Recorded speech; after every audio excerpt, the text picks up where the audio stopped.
сегодня опять люди собрались, их тревожит то, что иностранные граждане, значит, занимаются перевозками пассажиров. Я вчера звонил президенту, объяснил, что в городе есть вот такая ситуация, люди собираются, их беспокоит вот такой-то вопрос. На что он мне ответил, что еще до момента, как люди стали собираться, об этой проблеме ему было известно. И 27 августа было дано поручение правительству внести изменения в законодательные акты, которые регулируют как раз выдачу этих лицензий. Президент, значит, поручение вам дал, и до 10 ноября, по-моему, насколько мне известно. Да. Возможно, это будет еще быстрее принято. Да, значит, я подробности не знал, с чем связано собрание людей. Вот сегодня услышал, честно вам скажу, я вчера о том, что люди собирались, не знал. Сегодня узнал, значит, принес специально документы для того, чтобы вам показать, как дело обстоит. Вот 27 августа было совещание, президент его проводил, дал ряд поручений Кабинету министров, специально взял с собой, я свои выделил. Здесь, значит, звучит до 10 ноября представить предложение по изменению законодательства о лицензировании перевозок, чтобы в такси водителями могли работать граждане Абхазии, то есть это запрет для иностранных граждан.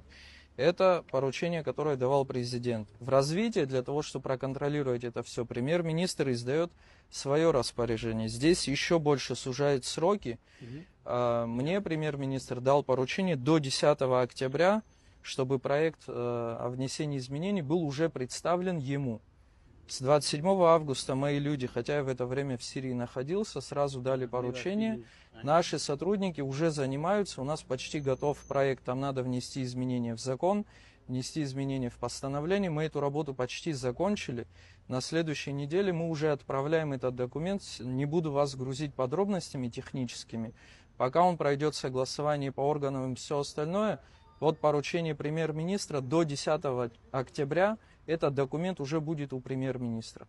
И там будут все эти изменения расписаны. Если это будет одобрено, значит, эти изменения вступят в силу. То есть наша просьба удовлетворена. Ваша просьба удовлетворена. Огромное вам спасибо. Один остается вопрос технический. Вы завтра с ним встретитесь и обсудите, как этот механизм отработаете, чтобы в городе коллапса не было, чтобы люди без такси не остались. Все, без проблем. Огромная вам благодарность. Извините за беспокойство. Мы довольны вашим визитом. Не надо никаких эксцессов, ничего не будет. Мы технически тихо, спокойно мы поедем. Сейчас, если, допустим, я думаю, что если он там 2-3 дня вас попросит, пока он это все делает, я тоже не проблема. Это мы уже будем общим. Да. Самое главное, вы ему тоже расскажите, как вы видите это, чтобы у него работа не стала. Все, без проблем. Хорошо? Огромная вам благодарность от нашего всего коллектива, всех ребят. Провел переговоры с руководителем организации, в которой все эти люди работают. Пришли к компромиссу. Есть понимание со стороны руководителя компании. Завтра в 10 утра он ждет делегацию из 5 человек. Завтра утром он включит им всем программы, они могут далее приступить к работе. У него была такая просьба, дабы не попасть в какой-то коллапс, когда в городе невозможно будет вызвать такси. Он хочет технические вопросы обсудить с водителями, выработать единый механизм работы и, в принципе, далее следовать тем нашим договоренностям, которые были сегодня достигнуты.